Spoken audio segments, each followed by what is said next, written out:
This is part 3 of a series of short presentations that are discussions talking about transformational change for schools doing authentic intellectual work. And we're lucky enough to have Tina Wahlert with us today. She's a Center AIW lead coach in the state of Iowa.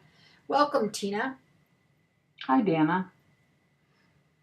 So we've been talking a lot about this question. Why is AIW professional development so effective? And I'm not sure if you had a chance, but Bruce King and I had a conversation about the research prior to our efforts to do professional development, and it was very significant.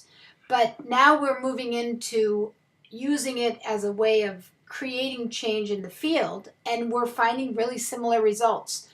I know that Fred and Bruce went through a longer presentation of the effect sizes on this work, but I thought you and I could talk just briefly about the Iowa study. Okay. So tell me a little bit about what you know, what the Iowa Department of Ed did. Okay, well, I know that in 2012, the Iowa Department of Ed conducted an evaluation around the work that we've been doing with schools around AIW. And there were 4 components to this study. The first was a case studies done at numerous schools. And then they conducted focus groups with administrators from across the state. And analysis that Dr. King led of the quality of teacher tasks was conducted.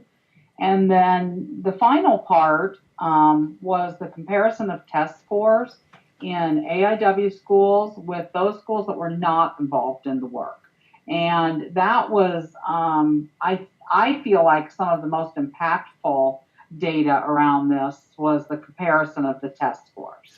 Well, why don't we go ahead and focus on that for a moment? My understanding was they really wanted to look at whether or not the investment that the Department of Ed in Iowa was making was actually paying some dividends in terms of student learning. So they had 10 schools, 10 districts, and within those 10 districts, 16 schools that had gone 1 year full AIW implementation with their whole staff prior to the test dates. And then that ended up being about 4,000 students approximately, and they wanted to compare that achievement of those 4,000 students to similar students. Of course, you can't compare them to exactly the same students. So the schools... Yes, they tried to match them very closely in demographics, size, urban, rural. Yeah, I believe they were all within 10% of the same socioeconomic status, the same sort of special ed population, as similarly as they could, with the one variable being that these non-AIW schools hadn't done any professional development in AIW.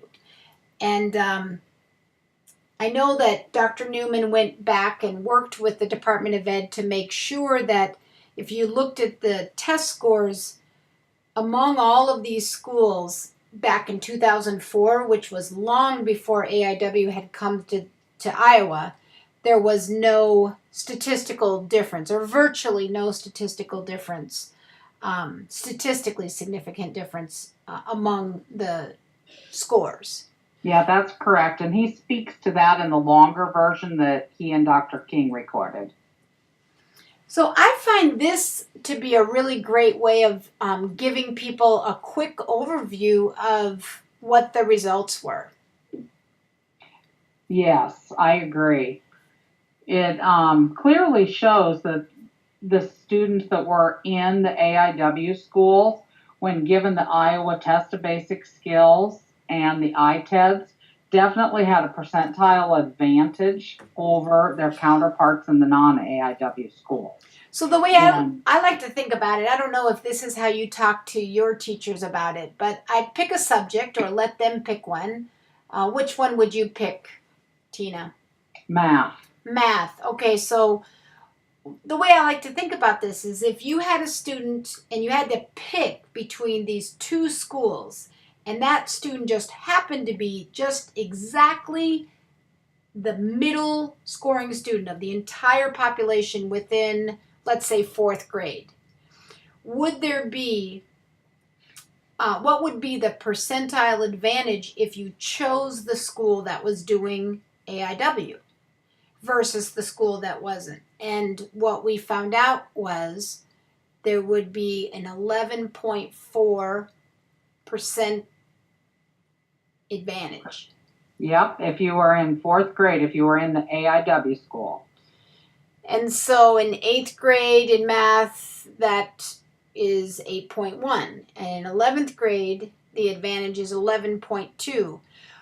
Why do you ever talk about why social studies is categorized separately? Well, there were a few different reasons that, of course, not making excuses, but in Iowa, districts are required to test reading, math, and science, and social studies was optional. So much fewer of that subgroup of kids that we talked about earlier, about 4,000 kids, much fewer of them took the social studies test. All of them took the reading, math, and science. I see. So it was just, we pulled it out just to make sure that we realized that all 4,000 kids were not in that subgroup of social studies. Right. Although I believe that it's still several hundred. So, oh, definitely, yeah. Right. So there's still a statistical. We can look at the statistics and be confident. I do find it interesting that the minus 0.6. So we're talking about the percentile advantage if you sent your child to an AIW school. And in fact, in eighth grade, there isn't, in fact, an advantage. But in all the other subjects and all the other grades, there is. Well, Tina, this has been really helpful, and I think I will enjoy having more conversation with you about why we actually think the work